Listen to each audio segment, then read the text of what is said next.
Salam la famille, c'est Chronique de l'Atlas, j'espère que vous allez bien. Aujourd'hui je vais revenir sur le match Maroc-Guinée. Franchement c'était un match vraiment intéressant, on a vu des très bonnes choses. Encore une fois le Maroc est sur la lignée et sur la continuité de ce qu'ils ont fait sur les autres matchs contre la Guinée-Bissau. Après il n'y a pas tout qui a été parfait non plus. Autant je m'attendais à ce que Vaïd fasse tourner pour ce match. D'ailleurs j'en ai moi-même parlé dans ma dernière vidéo. Je pense qu'après un troisième match comme ça en même pas une semaine, c'était la moindre des choses. Par contre ce qu'on n'a pas compris c'est pourquoi il a décidé de changer de système. Parce que c'est vrai que cette équipe elle marchait très bien en 4-4 de losange sur les deux derniers matchs. Donc on aurait aimé revoir cette équipe dans le même dispositif, quitte à faire quelques changements sur du poste pour poste. Après peut-être que le but c'était de surprendre l'adversaire, mais justement on a l'impression que ça n'a pas juste surpris l'adversaire, mais ça a même surpris les joueurs du Maroc, et ça surtout au milieu de terrain. On avait vraiment l'impression que certains joueurs au milieu de terrain manquaient vraiment de repères par moment, et ça surtout au début de la deuxième mi-temps où le Maroc a vraiment eu un temps faible qui a duré assez longtemps, et c'était aussi le cas en première mi-temps avant le deuxième but du Maroc.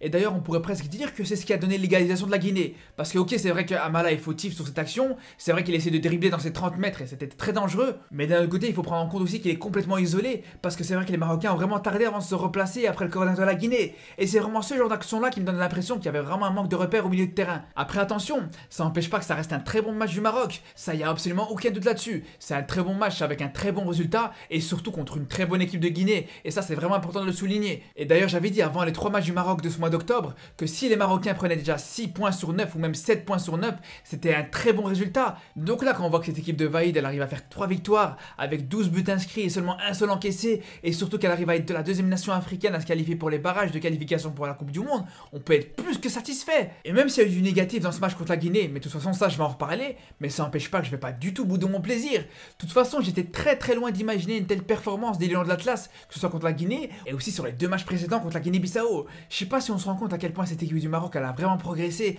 la façon de jouer elle a plus rien à voir. Quand on se rappelle il y a quelques mois d'ici, les matchs c'était des vraies purges. On se rappelle encore au mois de juin, que ce soit contre le Ghana ou le Burkina Faso, franchement c'était des matchs à dormir debout, c'était complètement plat, il n'y avait absolument aucune animation offensive. Les seules fois que le Maroc arrivait à être dangereux c'était sur phase arrêtée. Et c'est pour ça que pour moi sincèrement, celui qui est vraiment devenu le joueur clé de cette équipe de Vaïd, c'est clairement Louza. Franchement il a transformé cette équipe du Maroc, il a donné vraiment une animation offensive. Et c'est vraiment incroyable de se dire que sur les 3 matchs qu'il fait, il fait 3 matchs vraiment bons. Et pourtant c'est les premiers matchs qu'il joue avec le Maroc, c'est ça qui est incroyable. Et ça montre à quel point il s'est intégré vraiment très vite. Et c'est pour ça que justement pendant le match je me suis fait une réflexion, je me suis dit que ça se ressent vraiment qu'il s'est déjà fait entraîner par Vaïd. Il fait vraiment exactement ce que Vaïd veut. Quand tu le vois sur le terrain t'as l'impression que c'est lui l'ancien justement. C'est par lui que passe quasiment tous les ballons, il tire tous les coups de pied arrêtés, et franchement il a un naturel dans le jeu, dans ses automatismes qui sont extraordinaires. Et pourtant comme je vous ai dit, il fait ses premiers matchs avec le Maroc. C'est pour ça que j'ai une seule hâte quand je vois Louza jouer, c'est de le voir associé à Tarabt. Parce qu'il faut pas l'oublier, mais Tarabt avec Vaïd c'est des très gros matchs aussi. Après il y a un autre joueur qui fait vraiment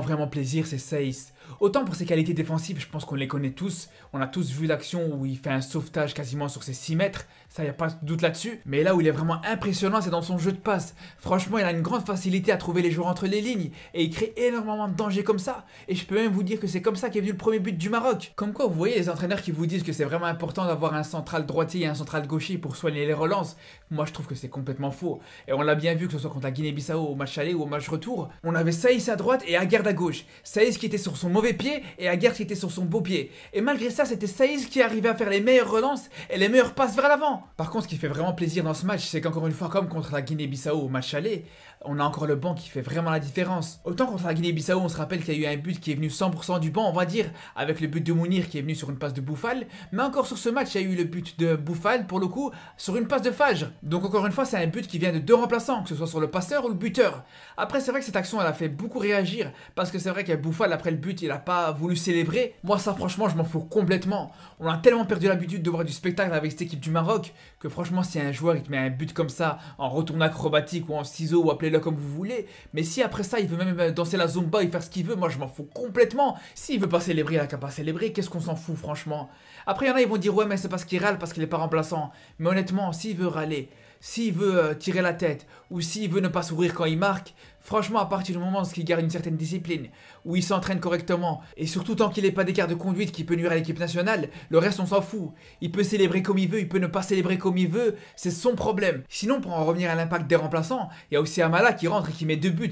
Après c'est vrai qu'il rentre dans un contexte un peu spécial, il fait une mauvaise rentrée, il fait une très mauvaise rentrée d'ailleurs. Quand il est rentré, il a raté tout ce qu'il a essayé, et comme je vous ai dit, il a même donné l'égalisation à la Guinée, c'est quand même incroyable. Et c'est vrai que le premier but qu'il a inscrit, il est venu complètement contre le cours de son match. Et ce qui est intéressant aussi par rapport à ce but-là, c'est qu'il l'a fait justement rentrer dans ce match. Parce qu'il faut dire une chose, c'est qu'en deuxième mi-temps, donc après ce but, on a vu un joueur complètement transformé. Là, il était beaucoup plus intéressant dans le jeu, il a raté beaucoup moins de choses, et il était beaucoup plus propre dans son jeu. Et c'est un peu comme pour El Karmani justement.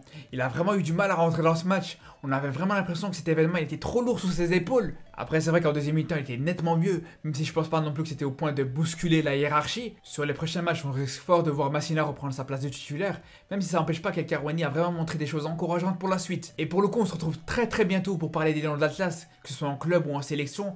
Donc je vous dis à très bientôt et surtout prenez soin de vous.